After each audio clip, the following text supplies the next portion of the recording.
രാഹുൽ ഗാന്ധി 3 തവണയാണ് മണിപ്പൂർ സന്ദർശിച്ചത്. കലാപം ഇല്ലാതാക്കിയ മണിപ്പൂരിൽ സാന്ത്വനവുമായി രാഹുൽ എത്തിയപ്പോൾ ഇന്ത്യൻ പ്രധാനമന്ത്രി നരേന്ദ്രമോദിക്ക് മാത്രം അതിന് സമയമില്ല എന്നതായിരുന്നു വിമർശനം.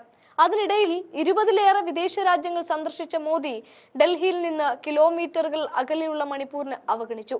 ഇതിന് വലിയ വിലയാണ് BJP നൽകേണ്ടി വന്നതും. ലോക്സഭാ തെരഞ്ഞെടുപ്പിൽ മണിപ്പൂരിലെ 2 സീറ്റിലും കോൺഗ്രസ് വിജയിച്ചു.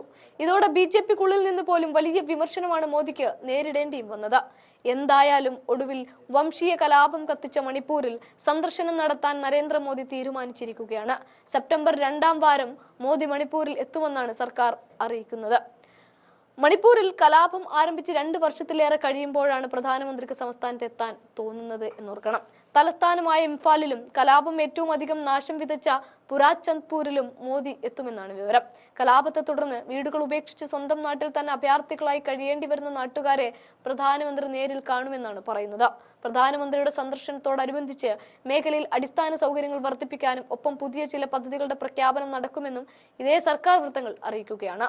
സെപ്റ്റംബർ 12 മുതൽ 14 വരെ പ്രധാനമന്ത്രിയുടെ മിസോറാം, അസം സന്ദർശനവും നിശ്ചയിച്ചിട്ടുണ്ട്.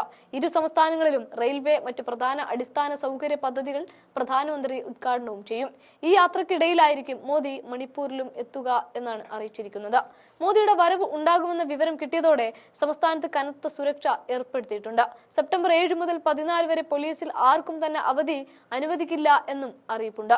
2023 മെയ് 3 മുതൽ മണിപ്പൂരിൽ മെയ്തേയി, കുക്കി സമുദായങ്ങൾ തമ്മിൽ രൂക്ഷമായ വംശീയ ഏറ്റുമുട്ടലിൽ 260-ലേറെ മനുഷ്യജീവനുകളാണ് നഷ്ടമായത്.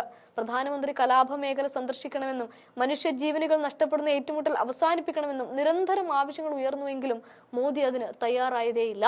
പാർലമെന്റിൽ പോലും മോദി മണിപ്പൂർ എന്ന പദം പോലും ഉച്ചരിക്കാതെയിരുന്നു. മണിപ്പൂരിൽ നിന്നെത്തിയ നിയമസഭാ അംഗങ്ങൾ ദിവസങ്ങളോളം ഡൽഹിയിൽ കാത്തിരുന്നിട്ടും പ്രധാനമന്ത്രിയെ കാണാൻ അവസരം കിട്ടാതിരുന്നതും വലിയ വാർത്തകളായിരുന്നു. കലാപം കത്തിയാളുന്ന സമയത്ത് പ്രധാനമന്ത്രി അമേരിക്കയ്ക്ക് പോയതും നിശിതമായ വിമർശനങ്ങൾക്ക് കാരണമായിട്ടുണ്ട്. പ്രധാനമന്ത്രിയെ കാണാനില്ലെന്ന പോസ്റ്ററുകൾ സംസ്ഥാനത്ത് പരന്നതും വിമർശനത്തിന്റെ ഭാഗമായിട്ടായിരുന്നു. സമാധാന ആഹ്വാനത്തിനായി സോഷ്യൽ മീഡിയയിൽ പോലും ഒരു വരി പോസ്റ്റ് ചെയ്യാൻ പ്രധാനമന്ത്രി തയ്യാറായില്ല എന്നതും ചർച്ചയ്ക്ക് വകയായിരുന്നു. കേന്ദ്രത്തിലും സംസ്ഥാനത്തും BJP ആയിരുന്നു ഭരണത്തിൽ. എന്നിട്ടും മണിപ്പൂരിലെ രക്തച്ചൊരിച്ചിൽ ഒഴിവാക്കാൻ മോദി സർക്കാർ ഒന്നും ചെയ്തിട്ടില്ല എന്ന കുറ്റപ്പെടുത്തൽ. മണിപ്പൂർ ഇപ്പോൾ പൂർണ്ണമായും ശാന്തമാണ് എന്നും കേന്ദ്രം പറയുന്നുണ്ട്. എന്നാൽ അവിടെ ഇപ്പോഴും കനലുകൾ എരിഞ്ഞു കിടക്കുകയാണ് എന്നതാണ് യാഥാർത്ഥ്യം.